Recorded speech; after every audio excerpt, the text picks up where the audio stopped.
Rasulillah wa ala alihi wa sahbihi wa ala Allah ta'ala fil Qur'anil Karim. Ya ayyuhalladzina amanu taqullaha haqqa tuqatih wa la tamutunna illa wa antum muslimun. Allahumma shalli wa sallim wa barik ala nabiyyina Muhammadin wa ala alihi wa sahbihi wa man tabi'ahum bi ihsan ila yaumil qiyamah. Baik, masyaallah, alhamdulillah bi fadlihi tatimmu shalihat. Segala puji Allah Subhanahu wa taala atas karunia-Nya, atas petunjuknya menjadi sempurna kebaikan-kebaikan yang kita lakukan. Alhamdulillah pada pagi menjelang siang ini Allah tetapkan kita dalam kebaikan, Allah tetapkan kita dalam qadar yang mudah-mudahan kita mendapatkan keutamaan sebagaimana disampaikan Rasulullah SAW. Man salaka thariqan yaltamisu fihi ilman, barang siapa yang meniti jalan yang dia gunakan untuk thalabul ilmi, maka Allah akan mudahkan baginya jalan untuk masuk surga. Dan mudah-mudahan kita mendapatkan itu semua. Salam dan salawat curah pada kita Nabi Muhammad sallallahu alaihi wasallam serta keluarganya, para sahabat dan orang-orang yang senantiasa istiqomah di atas jalan sampai akhir. Baik, umat Rasulullah, pada pagi hari ini kita coba mengkaji tentang Sayyidah, tentang putri Nabi yang bernama Fatimah Az-Zahra, dan kita nanti akan mengkaji bagaimana perjuangan beliau, kesabaran beliau dan kehidupan beliau. Karena Imam Malik menjelaskan kepada kita, lan tasbuha hadhihi ummah illa bima sallallahu bihi awwaluha. Umat ini tidak akan menjadi baik dan sekali-kali tidak akan menjadi baik kecuali mereka itu mencontoh pada generasi-generasi terdahulu yang menjadikan mereka baik. Jadi, kalau kita lihat Ummahatul Mukminin, mereka memiliki sifat kesabaran, mereka memiliki sifat ketulusan, mereka adalah hamba-hamba Allah yang senantiasa berjuang di jalan Allah Subhanahu wa taala. Bagaimana kita juga memiliki sifat-sifat itu sehingga kita juga akan menjadi baik seperti mereka. Artinya kalau kita tidak mencontoh mereka, tentunya kita jauh dari kebaikan itu semua. Baik, kita akan mulai. Pertama kita akan mengenal dulu siapakah Fatimah Az-Zahra ini. Ini merupakan putri keempat Rasulullah Sallallahu Alaihi Wasallam, dan ibunya bernama Khadijah binti Khuwailid. Jadi kalau kita lihat dalam sejarah, istri-istri Nabi itu tidak ada yang punya anak kecuali hanya 2 orang istri saja. Yang pertama siapa bu kira-kira? Ya pasti Khadijah binti Khuwailid. Yang kedua Maria Al-Qibtiyah. Maria Al-Qibtiyah ini lahirlah seorang putra yang bernama Ibrahim. Itu juga meninggal pada waktu masih kecil. Jadi putra Nabi itu meninggal di waktu kecil semuanya. Mungkin ada yang bertanya, kenapa Nabi itu gak punya anak laki-laki yang sampai gede, sampai dewasa? Ibu pernah mengkajinya. Sekarang begini saja, keturunan Nabi dari silsilah laki-laki ada tidak? Tidak ada, karena meninggal semua di waktu kecil. Yang ada itu dari jalur ini Fatimah. Fatimah nanti melahirkan Hasan dan Husain. Kita bisa lihat bagaimana kebanyakan dari orang-orang Syiah itu mengagung-agungkan siapa? Hasan, Husain dan Ali. Dan tidak sedikit daripada kaum muslimin yang hari ini terlalu mengagung-agungkan mereka, karena itu adalah cucu Nabi dan sebagainya. Ini sebatas cucu Nabi saja diagung-agungkan seperti itu. Bagaimana kalau Nabi punya anak laki kemudian sampai besar? Nah itu bagaimana? Ibu sekarang bisa membayangkan ya, bagaimana mereka akan mengagungkannya. Maka di antara hikmah kenapa Nabi tidak punya anak laki-laki sampai dewasa, karena memang Nabi Allah tetapkan menjadi penutupnya para nabi. Karena kalau anak lakinya sampai tumbuh dewasa, maka juga akan menjadi Nabi pula. Itu seperti itu. Kemudian dilahirkan tanggal 20 Jumadil Akhir 5 tahun tahun sebelum Nabi Muhammad SAW diangkat menjadi Rasul. Nah, ini Fatimah Az-Zahra tentang beliau. Kemudian ini salah satu yang kita dapatkan dari sumber Fatwa Al-Zahiriyah di lingkungan mazhab Hanafiyah, bahwasanya Fatimah itu adalah perempuan yang suci sejak kecil, diberi gelar Az-Zahra karena ia tidak pernah haid sama sekali dalam hidupnya, dan ketika ia melahirkan nifasnya hanya sebentar sehingga langsung suci dan bisa langsung sholat. Ini Fatimah Az-Zahra, kemuliaan dari sini. Sesungguhnya Fatimah tidak mengalami haid sama sekali, saat beliau melahirkan pun langsung suci dari nifasnya. Setelah sesaat akan tiada terlewatkan sholat baginya karena beliau diberi julukan Az-Zahra. Kalau ada wanita hari ini gak haid, gimana boleh? Kenapa ini kok gak haid? Mungkin orang akan mengatakan berarti dia gak normal seperti itu. Kalau misalnya ada kondisi wanita yang seperti itu sudah lebih dari 15 tahun gak haid, apakah dia sudah balik atau belum? Ukuran balik itu kan memang benar, perempuan haid, laki-laki bermimpi. Tapi kalau sudah 15 tahun, kalau laki-laki gak bermimpi, perempuan gak haid, apakah sudah dikatakan balik? Apa gak wajib sholat meskipun usia sudah 15 tahun? Kalau tanda-tanda haid dan mimpi tidak didapati, maka standar balik itu usia sudah 15 tahun. Artinya kalau sudah 15 tahun, meskipun perempuan itu tidak haid, laki-laki itu tidak bermimpi, maka dia sudah dikatakan sudah balik, sudah wajib baginya untuk sholat dan menjalankan kewajiban-kewajibannya.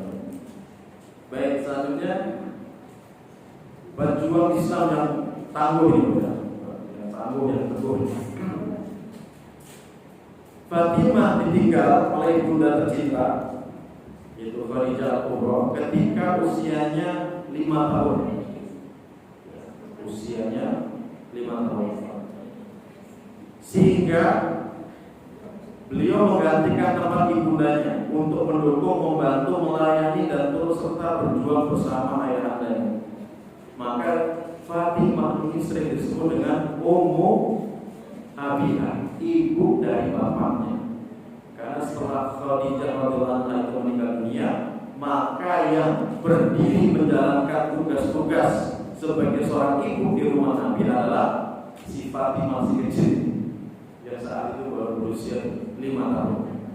Jadi dalam pelajaran ini ya, memang kita banyak memetik, banyak hikmahnya di antara. Nabi itu tinggal bantu oleh ibunya berapa? 2 tahun. Berarti beliau itu kan sudah yatim di atas usia 2 tahun. Nah kemudian kenapa Nabi itu diungsikan di Bani Sa'ad, diungsikan di kampung pedalaman Bani Sa'ad? Kenapa tidak diurus di kota? Hikmahnya apa? Termasuk ibu-ibu kalau pilih rumah nanti pedomannya. Karena di kampung itu bahasanya saat itu, bahasa Arabnya itu masih terjaga, masih fusha, begitu. Kemudian pergaulan di desa saat itu pergaulannya masih baik, ya. Kemudian tidak hanya itu, makanan dan minuman di desa atau di kampung itu lebih terjaga, lebih sehat dibandingkan makanan-makanan yang ada di kota. Maka Nabi saat itu disusukan kepada Bani Sa'ad itu. Kalau tadi manusia itu dari Bani Sa'ad. Jadi kalau misalnya kita memilih disuruh tinggal dari tempat tinggal di kota apa di kampung? Kalau bisa di kampung ya, aman, makanannya sehat. Jadi kalau di kota ini sering sakit gitu. Karena ibu-ibu kan kadang malas, ujung-ujungnya makannya minsa, ujung-ujungnya masak minsa. Kalau di kampung kan seperti itu aman. Baik, jadi usia 5 tahun sudah meninggal dunia, ibunya, barunya. Kemudian ini di sini pada usia masih kecil, yang ibu bisa bersama masuk bisa terima. Beliau beliau harus saat itu membantu Rasulullah, yang membantu bapaknya beliau sendiri di sini. Wa min mawaqifiha allati tusbitu syaja'atu wa difa'u an nabiha. Jadi di antara sikap pembelaan dan keberanian beliau terhadap bapaknya adalah indama qama asyaul qaum bi waqi salat al-jazur ala Rasulullah sallallahu alaihi wasallam. Yaitu di sana asyaul qaum, orang yang paling celaka, itu adalah siapa? Abu Jahal. Itu di saat Nabi sedang sujud, Abu Jahal itu meletakkan isi perut onta itu, dalamnya ada apa? Kotoran itu di punggungnya Nabi. Wa wasajidun, saat itu Nabi sedang sujud. Faqamat bi ib'adihi anhu. Saat itu Fatimah yang kecil itu berusaha untuk menyingkirkan kotoran itu. Wa hiya tabki. Dan saat itu si Fatimah itu menangis. Wa tad'u alaihim, dan mendoakan kecelakaan atas mereka. Wa qad kana yawma la tazalu saghiratan fi sin. Dan saat itu umurnya masih sangat kecil sekali. Ini di antara bentuk pembelaan, di antara bentuk keberanian Fatimah ketika Nabi dizalimi, diganggu oleh orang-orang kafir Quraisy saat itu yang dipimpin oleh Abu Jahal. Jadi dari kecil sudah merasakan bagaimana penderitaan bapaknya dalam berdakwah, itu sudah merasakan si Fatimah. Nah sekarang ini ibu sekalian karena Allah Subhanahu wa taala, anak-anak kita yang kadang-kadang kurang tahu tentang bagaimana susah payahnya bapak ibunya dalam bekerja, dalam berjuang. Sehingga anak-anak kita ini taunya minta duit. Sebenarnya ini juga kesalahan kita, umat sekalian, kalau kita mau bicara pendidikan anak. Orang tua kita dahulu, keberhasilan mereka letaknya di mana? Mereka punya banyak waktu untuk anak-anaknya. Karena dulu TV itu satu kampung baru satu di kampung ya, pernah tinggal di kampung. Motor bisa dibilang masih jarang, mobil bisa dibilang nggak ada. Sehingga anak-anak itu kalau hari Minggu di mana? Di rumah, dan diajak bapak ibunya pergi ke mana? Ke kebun dan ke sawah. Kebersamaan orang tua ke anaknya itu ada. Itu seperti itu. Nah hari ini sulitnya kita mentarbiah anak, yaitu kita tidak bisa membersamai mereka terus, karena dari sisi pekerjaan tidak sesuai untuk mereka. Kalau ibu mungkin bisa, kalau anaknya cewek, kalau anaknya laki gimana? Masa suruh jipirin? Gitu ya. Bapak-bapaknya kerjanya ada yang kerja bangunan, ada yang jadi guru, ada yang jadi karyawan di sebuah perusahaan, dan mungkin juga anak itu di bawah. Ketika ibu bapaknya pegang HP, anaknya pegang HP, ibunya pegang HP. Nah, jadi satu perkumpulan, tapi masing-masing fokus dengan urusannya sendiri-sendiri. Ini yang menjadi masalah, sehingga karakter keabian dan keumiannya itu tidak terwariskan kepada anak. Nah, kalau Fatimah itu betul-betul terwariskan, karena mendampingi Nabi dan Nabi mendampingi Fatimah. Ini salah satu yang menjadi PR bagi kita, gimana ke depannya pendidikan anak. Terus meskipun juga pesan sahabat Ali kepada kita tidak boleh memaksakan anak kita dengan pola kita dahulu. Disuruh apa? Megang air, megang cangkul, nggak bisa. Karena apa? Karena anak-anak kita ini dilahirkan pada zaman yang berbeda dengan zaman kita. Gak mungkin juga. Tapi yang paling terpenting adalah pendampingan kita terhadap mereka. Baik, selanjutnya, siapakah Fatimah? Ternyata pemimpin wanita di surga, perempuan terbaik yang menjadi pemimpin di surga adalah Fatimah Az-Zahra, merupakan salah satu dari 4 perempuan terbaik sepanjang sejarah. Dalam hadis Sahihain, Rasulullah menjelaskan sebaik-baik perempuan di alam semesta ini ada 4. Pertama adalah Asia, istri Fir'aun. Jangan salah baca, bukan Aisyah, tapi alif Asia. Asia, istri Fir'aun. Jadi Asia, istri Fir'aun. Yang kedua, Maryam binti Imran. Kenapa binti Imran? Karena nggak ada bapak. Ini merupakan ketetapan Allah Subhanahu wa taala. Di saat itu Allah memerintahkan malaikat untuk meniupkan ruh ke dalam janin ibunda Maryam. Tapi kalau hari ini itu bapaknya ada, tapi hamil sebelum menikah. Jadi sama nanti pakai binti juga. Ya Isa, kalau ini Isa. Isanya anaknya ya, bukan bapaknya ya. Jadi Isa binti Maryam. Kali Maryam binti Imran. Kita lanjutkan. Kemudian yang ketiga adalah Khadijah binti Khuwailid. Khadijah binti Khuwailid. Dan yang terakhir adalah Fatimah binti Muhammad. Nah, dari keempat ini semuanya dihadapkan dengan sebuah ujian yang luar biasa. Pertama Asia, ujiannya ketika ketahuan dirinya itu beriman kepada apa yang diimani oleh Masyito. Tahu Masyito?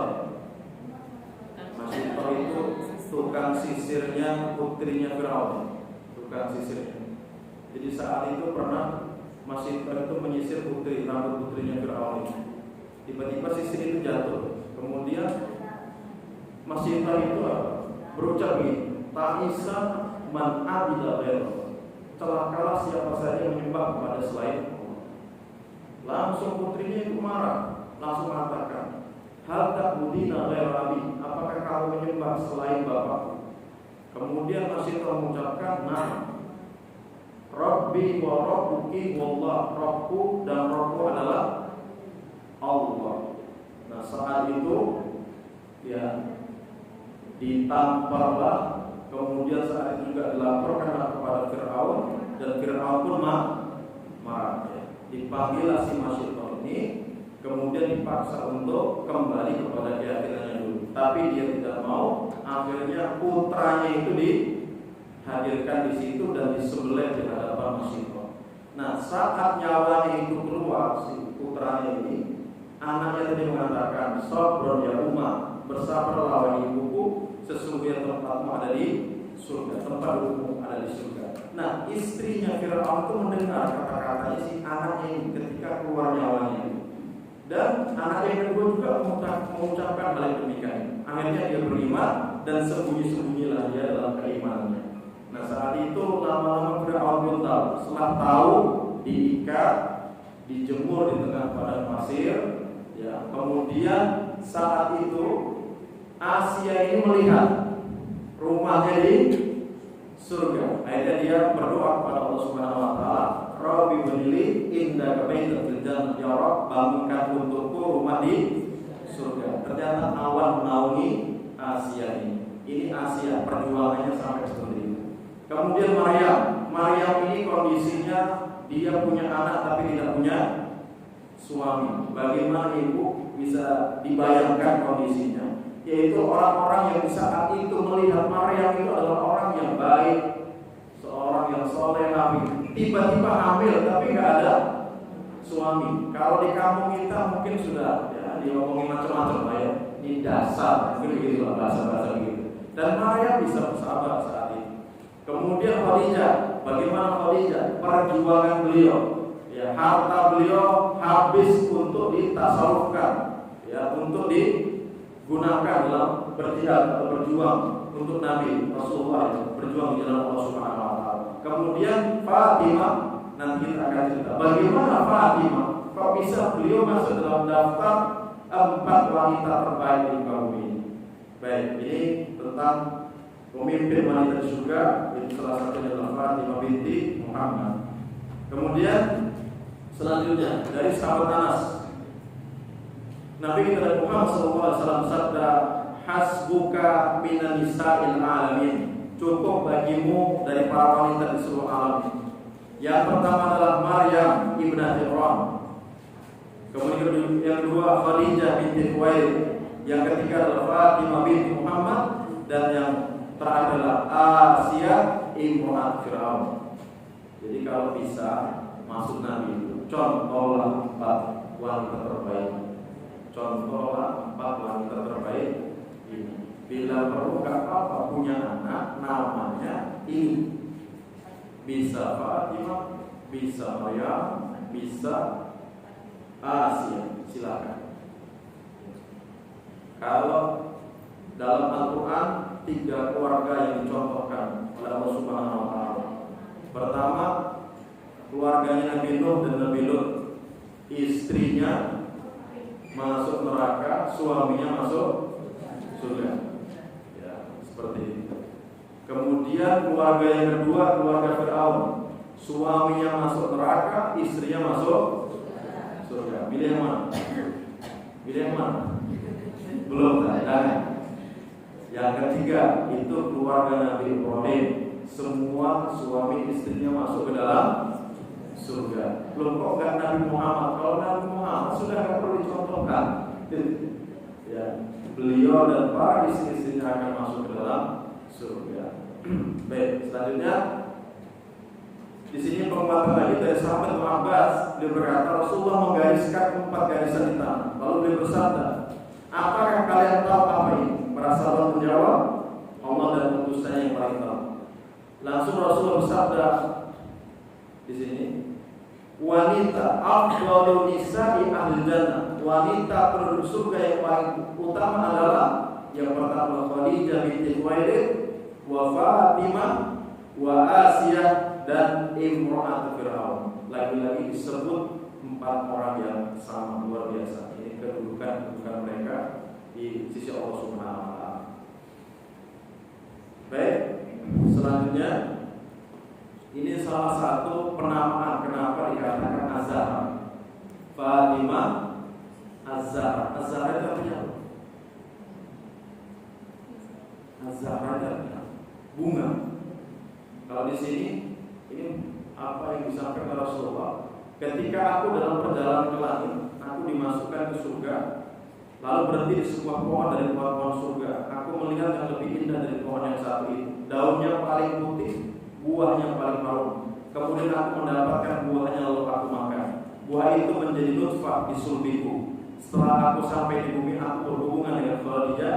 Kemudian dia mengandung Fatimah. Setelah itu, setiap aku rindu alam surga, aku mencium Fatimah. Jadi Fatimah itu Az-Zahra itu adalah bau harum yang sangat wangi. Az-Zahra karena bunga itu identik dengan bau yang sangat wangi. Jadi ketika Nabi merindukan aroma surga, maka ada Fatimah di sisinya. Itulah aroma surga di dunia itu ada pada Fatimah.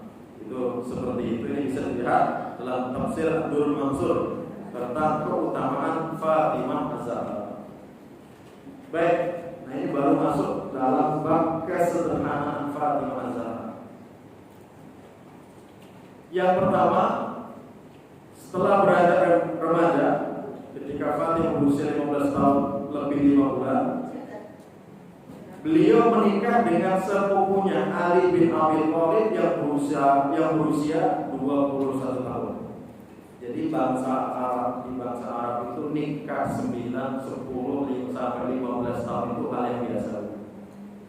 Kalau di Indonesia usia 14 tahun menikah belum dapat surat resmi dari Al-Quran. Paling tidak dia harus usia berapa? 17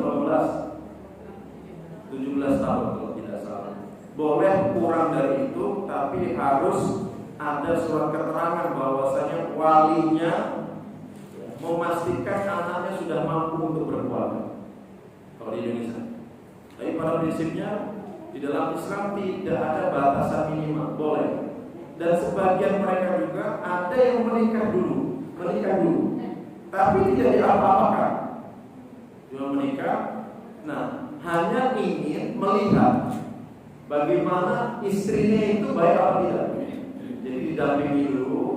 Nah baru ketika sudah usia 15-16 tahun itu baru dijadikan istri sebagaimana istri yang ada. Tapi proses nikahnya dari usia 10, 11, atau 12 tahun itu seperti itu. Nah kemudian Fatimah ini menikah dengan sepupunya. Berarti sepupu dalam Islam itu bukan mahram. Yang mahram itu adalah keponakan. Ponakan itu mahram. Jadi kalau saya punya anak, kakak saya punya anak, kakak saya anak perempuan, saya anak laki, berarti anak sama anak itu namanya sepupu. Tapi kalau saya sama anak kakak itu namanya keponakan. Nah, sama-sama anak itu menikah boleh di dalam Islam. Ya, boleh di dalam Islam. Gitu. Nah, kemudian yang kita ingatkan terkait dengan masalah seperti ini, yang berbahaya bukan sepupu, bukan ponakan, yang berbahaya adalah ipar.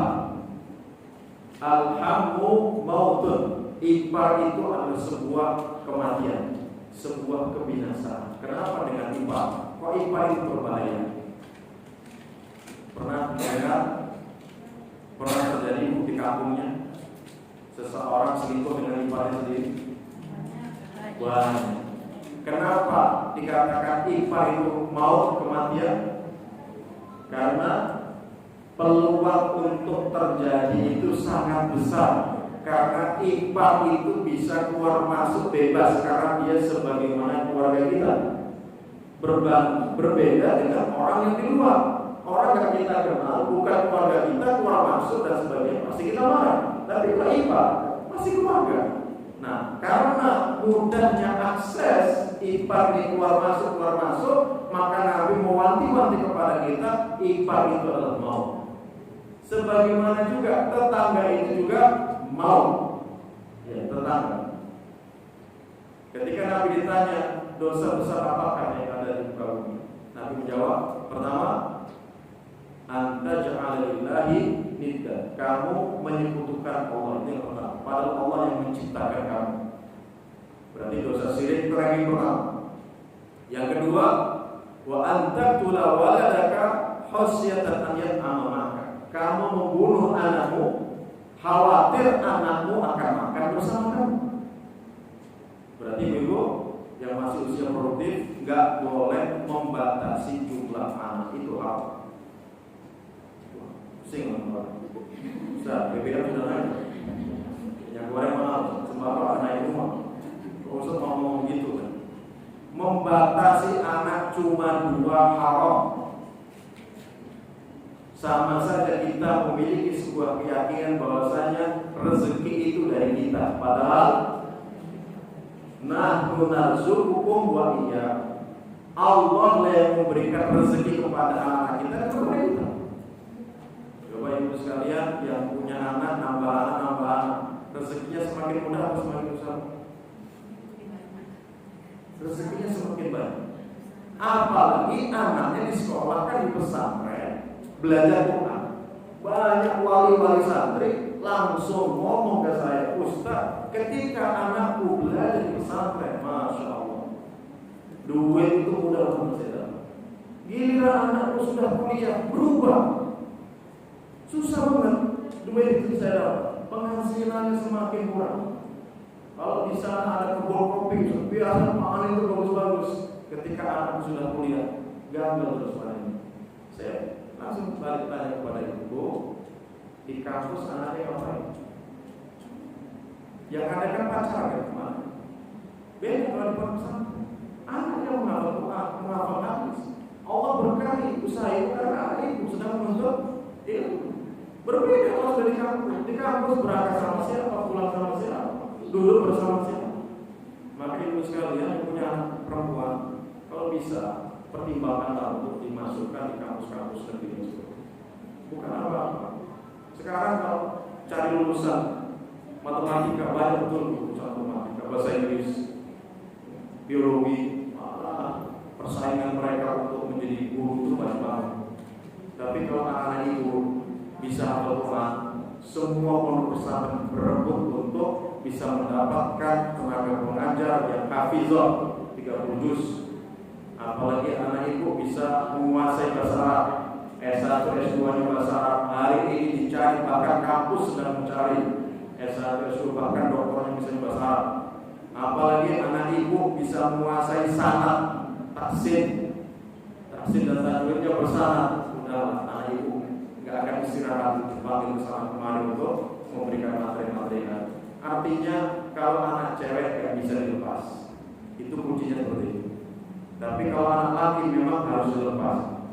karena hidup mereka itu harus penuh dengan masalah. Karena mereka akan menjadi seorang pemimpin. Kalau di rumah itu sering berantem sama kakak itu biarin. Ya, kalau jatuh di sungai nggak apa-apa, tapi kalau tenggelam jadi tolong. Itu anak laki.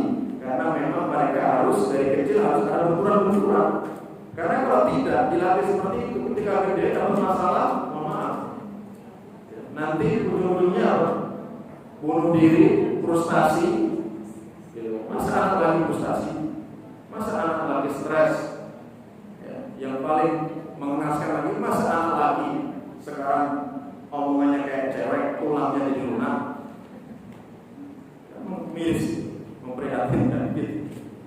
Ya, jadi kemudian yang ketiga, dosa besar yang ketiga adalah wa antuzaniya bihalal jari. Kamu berzina dengan istri tetangga. Kenapa dengan tetangga? Karena lagi-lagi peluang untuk bertatap muka ketemu itu banyak dibandingkan bukan tetangga. Itu aja. Baik, kembali kepada kisah Fatimah ini. Jadi sahabat Ali 21 tahun, kemudian perkawinan yang sangat sederhana. Padahal Nabi di saat itu menjadi seorang pemimpin. Sangat mungkin Nabi itu menikahkan dengan pesta yang sangat besar, tapi Nabi tidak. Kemudian sahabat Ali juga bukanlah seorang pemuda yang berkecukupan.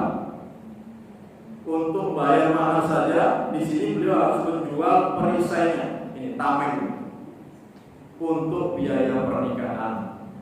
Jadi artinya Fatimah dan suami ini benar-benar mengawali kehidupannya dengan sesuatu yang sederhana, gitu.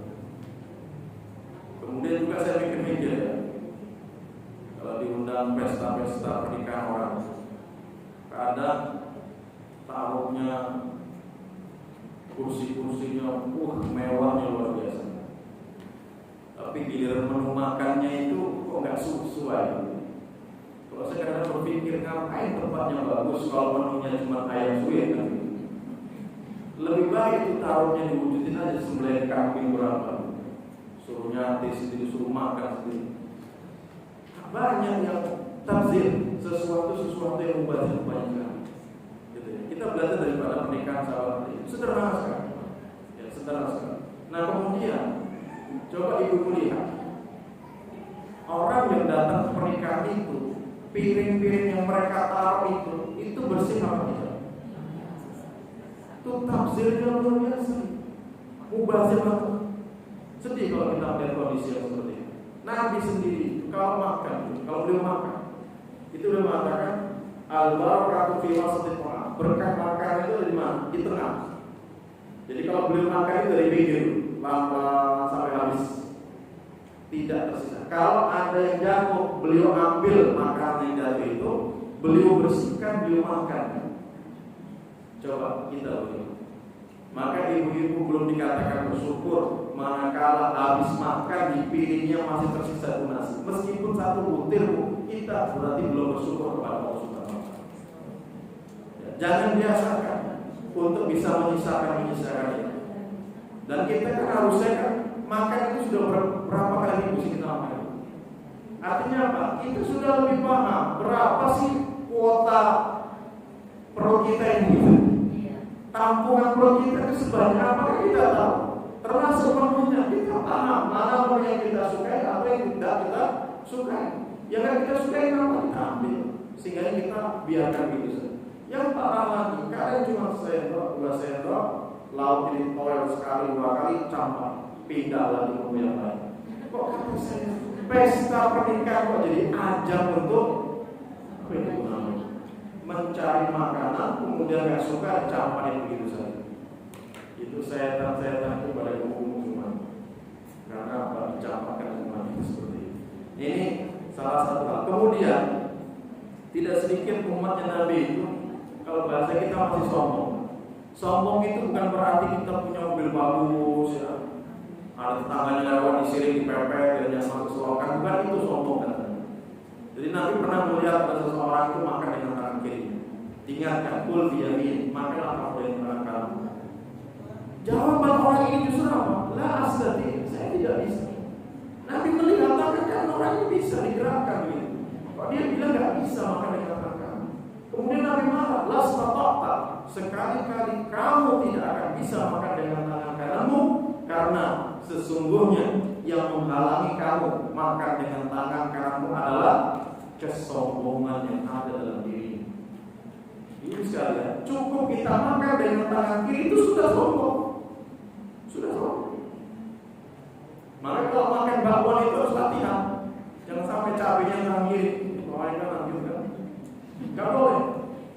Megang boleh, tapi yang mengeksekusi tetap tangan kanan. Ambil tuh, nah gigit. Kalau bisa, bakwannya di sini ya, bakwannya. Cabenya diselipkan di sini. Nah, gitu. Termasuk yang makan bakso pakai kerupuk. Kerupuknya juga boleh di tangan kiri dipegang, tapi pas harus eksekusinya itu bagaimana tangan kanan yang mengambil. Jangan kanan kiri oke. Ya. Bukan masalah Allah Ustaz, cuma tangan kiri aja makan, apa sih salahnya? Dosa besar sih. Bukan masalah dosanya, tapi di saat kita tahu itu perintah Nabi, kita tidak laksanakan, berarti kita sudah sombong terhadap. Karena apa? Al-kibru batrul haq. Dikatakan orang sombong itu di saat dia menolak sebuah kebenaran dan meremehkan manusia. Sekecil apa itu sunnah, ketika kita abaikan, kita lalaikan, itu bukan karena kemalasan kita, tapi di dalam diri kita masih ada kesombongan. Termasuk yang keluar rumah masih pakai parfum. Mohon maaf. Nabi sudah menegaskan, innal mar'ata idza istaqara summa marra bima tusbayza. Sesungguhnya seorang wanita kalau dia keluar rumah, dia pakai parfum dan dicium tuh sama laki-laki bawa parfumnya itu. Dia maka perempuan itu sudah dikatakan berzina. Terus gimana pakai parfumnya? Sudah nyuci bajunya pakai pewangi. Nah, nyetrikanya pakai apa itu? Nah, itu lah kalau itu urusan perempuan. Nah, itu tadi kan sudah cukup. Justru kalau ditambah parfum itu ketahuan, berarti bajunya jangan-jangan sudah dipakai dua hari. Kan gitu. Udah seperti itu. Karena itu akan mengundang fitnah gitu ya. Nah, ini terkait pernikahan. Artinya ibu sekalian, kita berpesan yaitu apa? Al-iktisadu ala sunnah, asas sunnahnya. Berpegang teguhnya kita kepada sunnah itu kunci keberhasilan. Misalnya mau menikahkan anak kita, ngapain sih kita bela-belain harus mengundang tunggal? Kita contoh kepada Nabi. Kita contohin Fatimah ini putri penguasa, bukan presiden lagi Nabi saat itu. Kalau presidennya itu bukan negara. Kalau khalifah itu membawa sekian negara, anaknya nikah gak dibesar-besarin. Nah sekarang PRT aja bukan, Pak Lurah juga bukan. Kalau hajatan Allah tiga demo di kampung itu persiapannya kadang 2 minggu sampai Allah Akbar. Ya permasalahan itu apa sih yang diambil itu? Permasalahan itu semua itu banyak yang membahas. Banyak yang membahas. Silakan menjamu tamu dengan makan, silakan. Tapi sesuatu yang tafsir itu tidak. Di antaranya adalah kenapa harus mendatangkan itu, gitu ya. Ustaz, anakku nggak mau nikah kecuali harus ada organ tunggal. Nah ini lain kasus lagi. Apalagi anaknya sudah ngancem dan nyemplung sumur lagi. Nah, itu yang kadang-kadang menjadi masalah tersendiri dan kadang-kadang kita masih agama maklumi. Kalau ada jamaah taklim pas kita datang, astagfirullahaladzim, kok ada yang berjoget gitu kan. Nah, tapi saya husnudzon terus sama jamaah-jamaah yang masih seperti itu. Dan ternyata husnudzon kita benar. Ustaz, sudah saya putuskan seperti itu, tapi anakku nekat kemarin sudah mau bunuh diri. Pokoknya harus ada itu dan sebagainya. Sudah berarti Bapak terpaksa harus menghadirkan itu. Tapi usulnya ngundang kita yang berpeci-peci ini kalau bisa jangan seperti itu dong.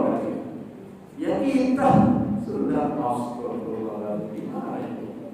Nanti hafalannya hilang kan begitu. Sudah hafalan pas-pasan. Lihat seperti itu tambah ya habis ini. Baik. Selanjutnya pernikahannya itu diselenggarakan beberapa waktu setelah hijrah dari Mekah ke Madinah. Dari pernikahannya, jadi untuk Fatimah dikaruniai 6 anak, 3 putra, yaitu Hasan, Husain, dan Muhassin. Kalau Muhassin saya tidak tahu bagaimana sejarahnya, tapi untuk Hasan Husain kita sering mendengar dan sering membaca dalam hadis. Hasan Husain dekat banget dengan Nabi. Bahkan pernah Nabi ketika sujud, lama betul sujud. Sampai-sampai ada salah sahabat itu yang mengangkat sedikit dari sujudnya. Apa Nabi itu? Karena sujudnya sangat lama. Setelah beliau selesai, jadi sahabat ditanya, Rasulullah, kenapa kok tadi sujudnya lama betul? Apa kata Nabi? Tadi Hasan Husain naik di punggung. Saya tidak ingin apa yang mereka inginkan, segera saya sudahi. Jadi ibu-ibu gak boleh ketika anaknya lagi asik naik itu malah didorong, disikut. Nah itu berarti gak paham fikih sholat. Gak paham fikih sholat. Jangankan dalam kondisi sholat ibu di rumah, Nabi itu sedang berkhutbah. Khutbah itu kan formal, resmi. Sedang berkhutbah begini, Hasan Husain masuk ke Masjid Nabawi, baru Nabi pakai baju bagus. Nabi itu sampai ya tidak tega mereka ini terlalu lama untuk sampai ke beliau. Dia turun dari mimbar, turun disambut Hasan Husain, digendong. Kemudian saya naik ke atas mimbar, beliau melanjutkan khutbahnya. Wa'lamu annama amwalukum wa auladukum fitnah. Ketahuilah anak dan harta kalian adalah fitnah. Coba kalau ada khatib kayak gitu, dipecah itu. Dari pasang lagi, dari undang lagi. Tapi dalam urusan dengan anak itu beda betul Islam bersikap. Misalnya ketika ibu sholat, anak menangis, itu nggak boleh rumah. Ujian, udah sama menangis sekali. Nggak boleh. Jadi ketika anak itu sudah nangis, ibu percepat sholat. Standar tumanina itu kalau ruku, subhanallah wa bihamdihi 1 kali saja, itu sudah tumanina. Sallallahu alaihi wasallam. Sujud juga subhanallah wa bihamdihi 1 kali. Itu ketika anak sudah nangis. Bukan semoga lama-lama. Berarti dia tidak punya kasih sayang. Itu penting. Nah maka penting ya ilmu-ilmu yang seperti itu supaya kita tidak salah bersikap. Sampai ada yang sampai ditendang, alhamdulillah. Ya. Nabi lagi ketika mau sholat, Hasan Husain datang. Apa yang dilakukan? Mereka berdua digendong. Ketika mau rukuk baru ditaruh, beliau sujud. Ya, bangkit lagi, gendong lagi. Coba. Nah, ibu juga begitu. Jadi anak rewel itu, anak ganggu itu bukan menjadi sebab ibu mengakhirkan sholat bersama. Jadi anak itu yang kita bersamai dalam sholat kita itu kalau bisa. Sambil digendong, sambil apa dan sebagainya. Nah termasuk kalau anak itu mau pegang kabel listrik, ya ibu malah jangan biarin. Nah gak apa-apa, berjalan dalam sholat boleh nggak? Boleh, selama itu dibutuhkan. Nabi pernah sholat dalam rumah, pintu terkunci, Bunda Aisyah mau pulang. Beliau dalam kondisi sholat berjalan mendekati pintu, dibuka, kemudian beliau kembali dan melanjutkan sholat. Coba kalau kita praktekkan di masjid sekampung ini, sholat jalan-jalan. Padahal sholat jalan itu boleh ketika memang dibutuhkan. Baik, jadi itu ada Hasan, Husain yang kita sering kenal. Kalau untuk Muhassin ini ya, memang meninggalnya masih sangat kecil ya. Kemudian putrinya ada Zainab. Nama putri-putrinya Fatimah ini sebagaimana nama saudari-saudari perempuannya, Zainab, Ummu Kulsum dan Ruqayyah, untuk mengenal saudari-saudari kandungnya. Itu seperti itu. Baik, ini permasalahan yang saat itu menjadikan beban Ibunda Fatimah. Jadi sahabat Ali menyarankan saat itu agar Fatimah ini mendatangi ayahnya untuk meminta bantuan, yaitu minta seorang budak. Sahabat Ali itu kan berperang, berjihad, sedangkan Fatimah itu harus ngurusi 6 anaknya tadi. 6 anaknya. Nah sedangkan di rumah ini kan pekerjaannya banyak. Maka saat itu sahabat Ali menyarankan, sudah kamu bilang ke bapakmu, mintalah satu orang muda untuk bisa membantu urusan pekerjaan rumah. Apakah Nabi kabulkan itu? Tidak.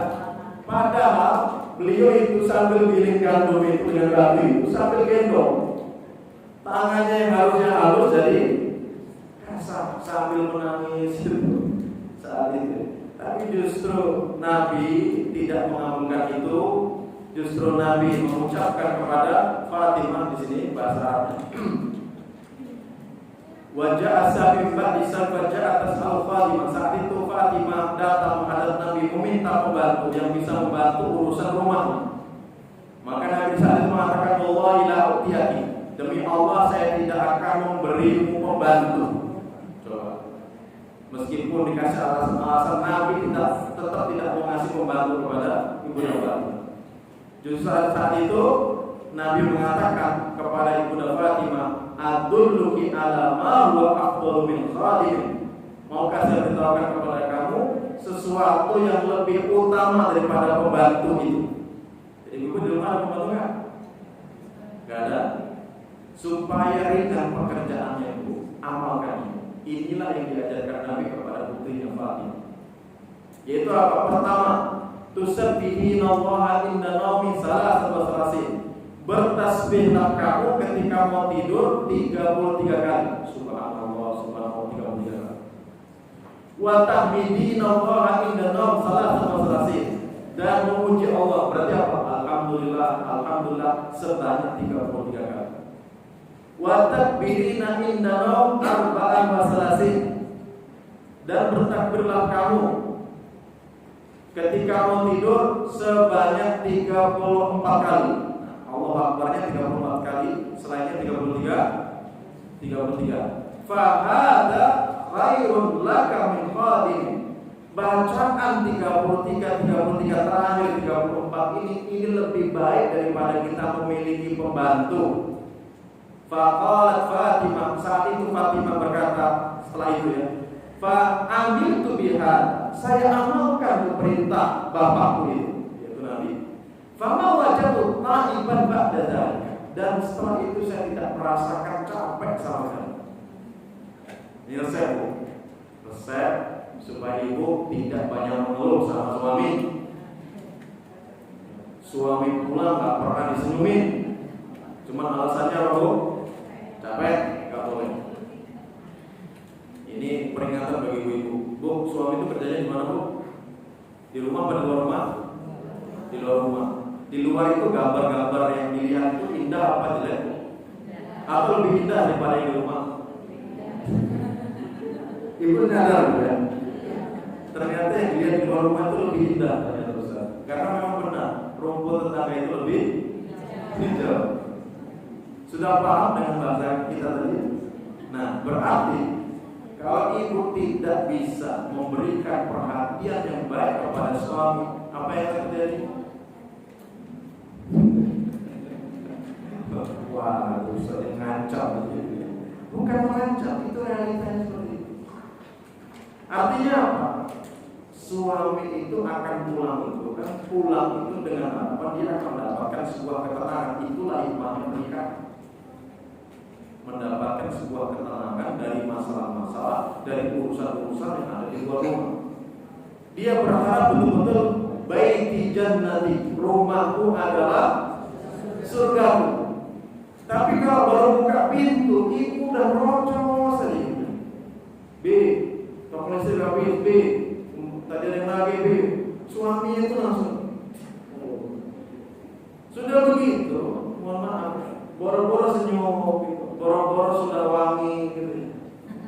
Yang dicium bau Bu,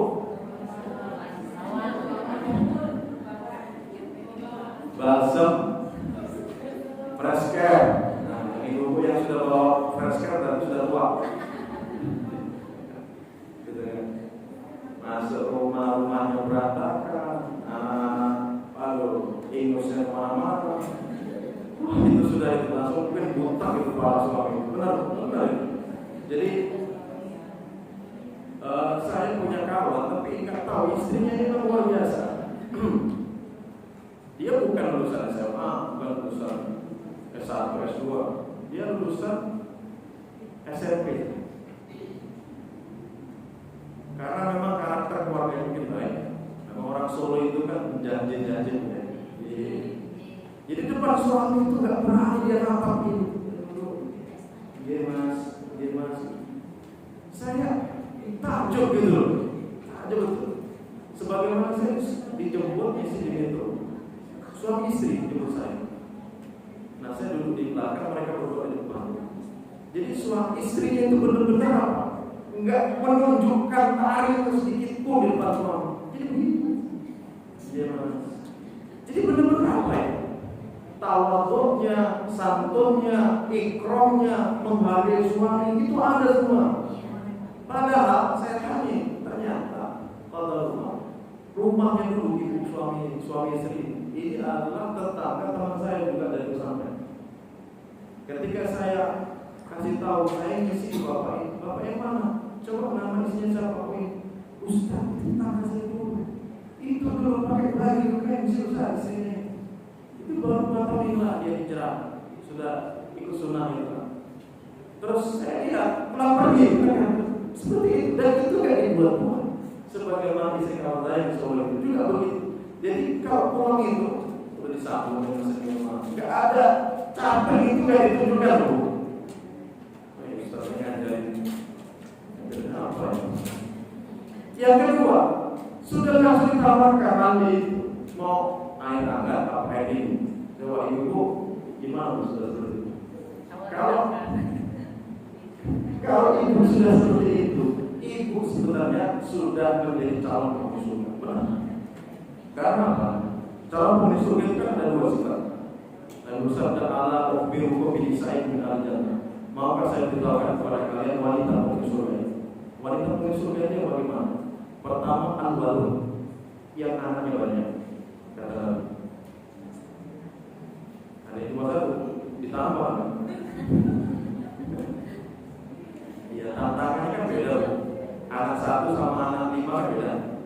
Beratnya, susahnya beda.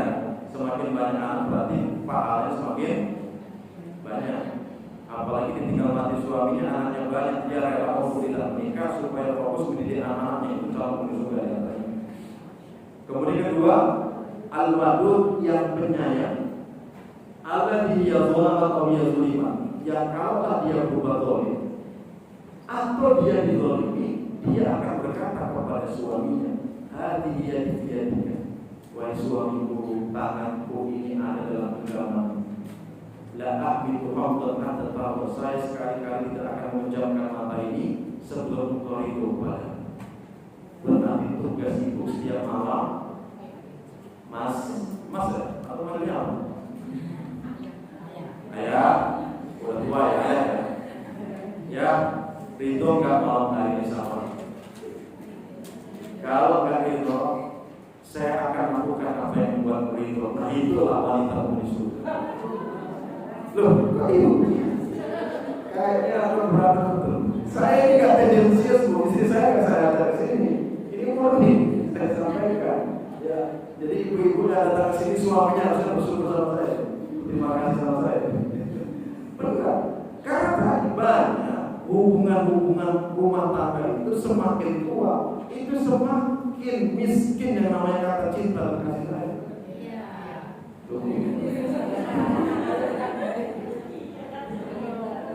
Cinta sudah gak ada, cuma sayang-sayang aja. Sayangnya itu ya sebatas.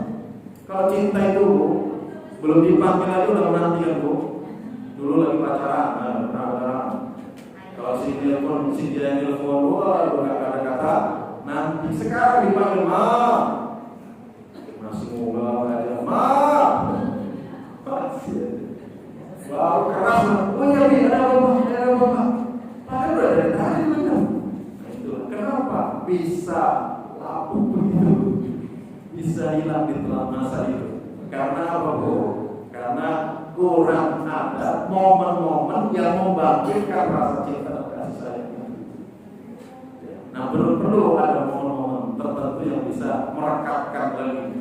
Usah tua. Bukan kasus sudah tua. Karena apa? Suami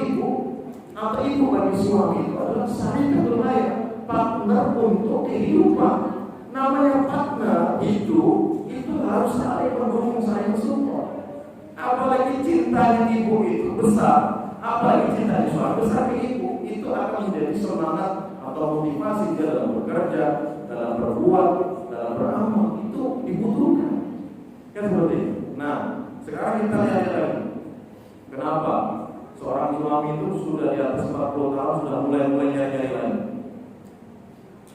Kenapa muncul? Ini gimana kalau saya berikan? Kenapa? Nah,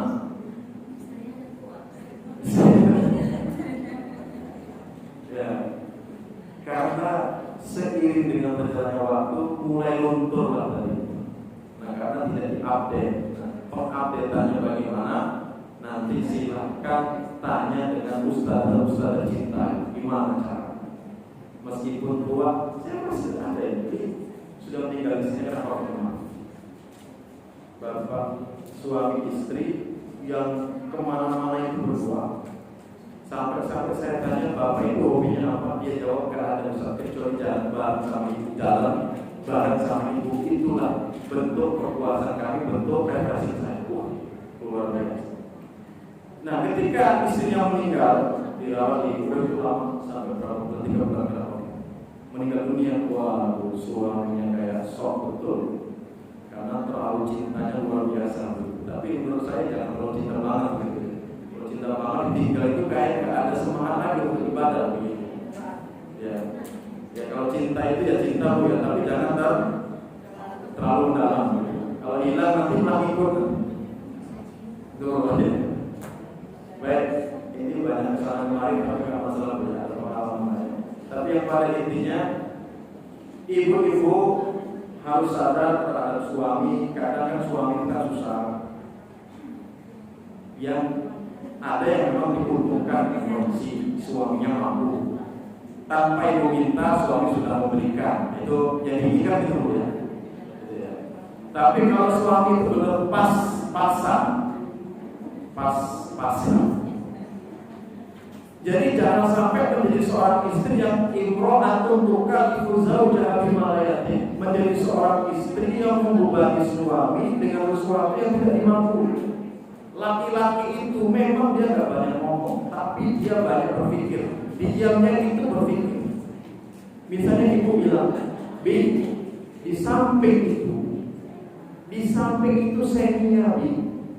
Di rumah itu kok seninya. Paham? Di samping itu Fortuner roda 4. Di rumah itu Fortuner gak ada roda. Suami itu dia mikirkan. Dan jiwa seorang laki-laki itu gak bisa begitu. Kalau ibu begitu kan, dia akan tertantang untuk mencari segala sesuatu untuk mewujudkan itu. Nah, kalau suami kita memang punya kemampuan untuk mengabulkannya, insya Allah jalannya baik. Tapi kalau tidak, nah sekarang kenapa banyak suami korupsi? Karena siapa? Tuntutan istri. Apalagi laki-laki itu dibanding-bandingkan dengan yang lain, wah, harga dirinya hancur seorang laki-laki. Benar. Termasuk ibu mau gak dibandingkan sama istri tetangga? Nah, kan berat pasti. Nah, ini kita mencontoh kepada apa yang dilakukan oleh Ibunda Fatimah. Dan kenapa Nabi sendiri justru memerintahkan Fatimah untuk bersabar karena beliau ingin memberikan contoh kepada umatnya bahwasanya hidup sederhana itulah yang utama. Nah, kemudian terakhir sebelum kita tutup, yang pemasukan ekonominya semakin baik, kita mohon betul jangan merubah gaya hidup terlalu tinggi. Ini biasanya kan income-nya bagus, semakin naik gaya hidup. Yang biasa di warteg ini sudah beda. Terus gitu kan, yang biasanya paling di pantai muntun, mulai sari rindu, mulai lapar ya. Nah, ini karena ininya bagus, sudah ke mana ini? Bogor. Nah, puncak. Hati-hati pada hakikatnya ibu sedang menaikkan gaya hidup. Ya. Gaya hidup itu kalau sudah naik, turunnya susah. Kalau bapak ibu bisa, turun itu bisa. Ketika kondisi ekonomi hancur, ibu lagi dibawa sama suami makan nasi jagung siang. Istilah katanya itu makan kembali tahu tempe siang, kembali lagi ke pecel lele siang. Tapi anak-anak kita gak siap. Para pengusaha-pengusaha ini nangis saya salah di anak saya. Kenapa? Kenapa? Kemarin kami jalan lewatlah itu tempat mampir yang kita seperti dia bilang ya mampir sih ya situ ya udah lama ya. Cuma gini saya, rumah sudah disegel, perusahaan hancur semua, saya utang banyak. Dari mana saya nggak punya duit lagi, mobil itu saja sudah mobil mewah sudah habis semuanya, tinggal yang ada ini. Dan sekarang saya nggak punya duit. Saya bisa bersabar untuk diri saya, istri saya bisa bersabar untuk dirinya, tapi anak-anak saya nggak tega melihat mereka itu apa yang mereka inginkan dahulu bisa, sekarang tidak bisa. Nah itulah pesan, jangan sampai merubah gaya hidup di saat pemasukan suami itu lebih semakin baik. Maka kita contoh Nabi, bagaimana beliau itu meskipun kaya tapi tetap memilih hidup menjadi orang miskin. Jadi miskinnya Nabi itu adalah miskin karena sebuah pilihan, bukan miskin karena sebuah keadaan. Jadi miskin yang karena pilihan itulah yang lebih mulia daripada miskin karena sebuah keadaan. Allah SWT demikian mengatur semua terkait pelajaran tentang Fatimah Az-Zahra putri Nabi Muhammad SAW. Mudah-mudahan bisa kita contoh, bisa kita teladani dalam kehidupan bersama. Jadi membacanya berapa Bu? 33 kali. 33, kemudian Allah Akbarnya berapa kali? 34. Setiap kali mau tidur. Baik, demikian. Masih ada pertanyaan? Kalau ada pertanyaan, nggak kasih waktu saya beri kepada teman-teman.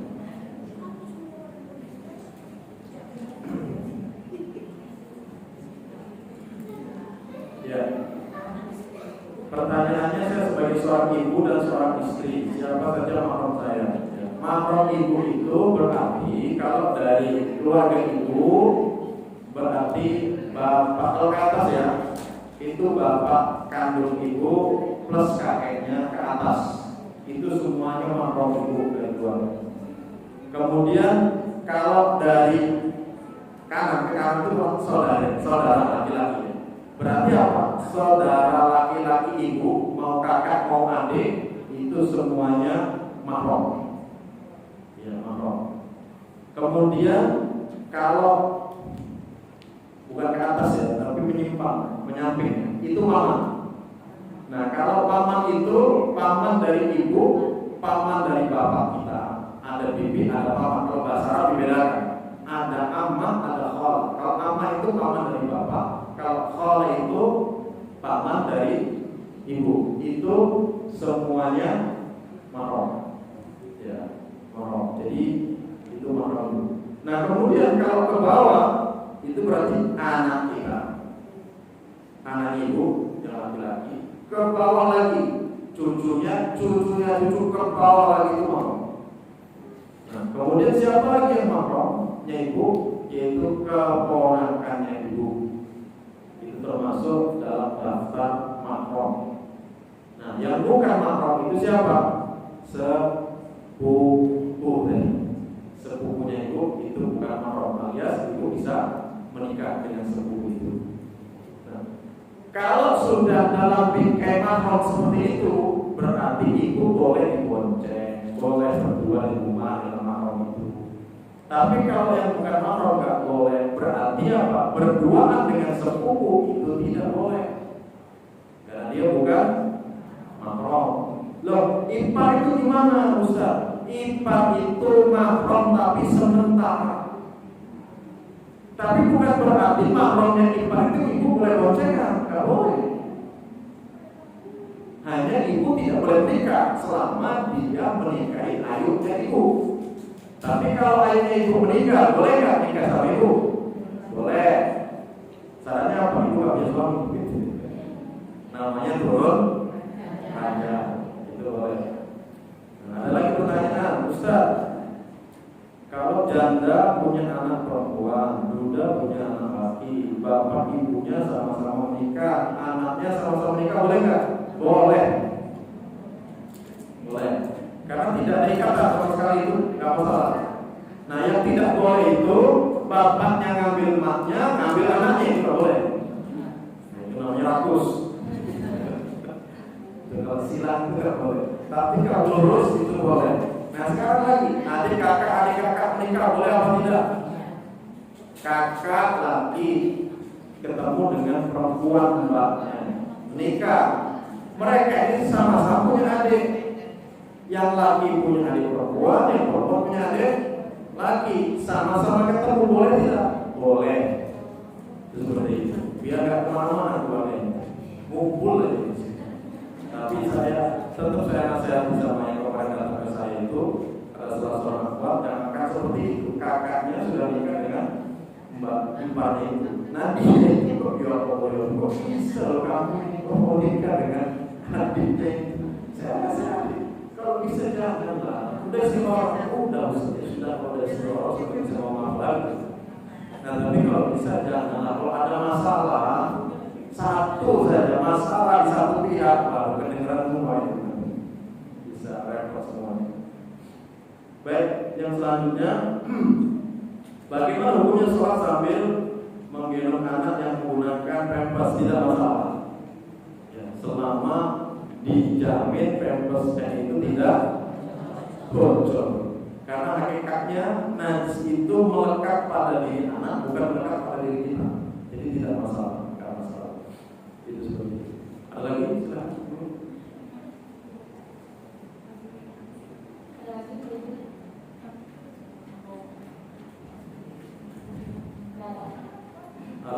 Cukup ya. Mungkin demikian saya tutup dulu. Assalamualaikum warahmatullahi wabarakatuh.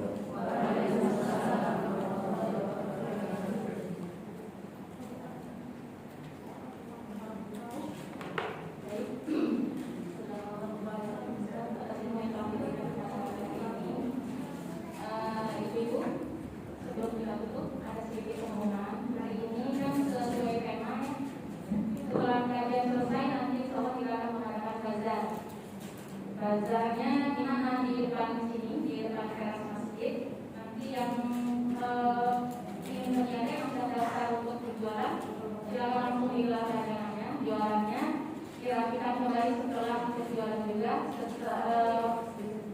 Kan ini waktunya masih ada ya setelah ini ya, setelah kajian. Nanti diseling dengan duhur boleh kita kembali waktunya sampai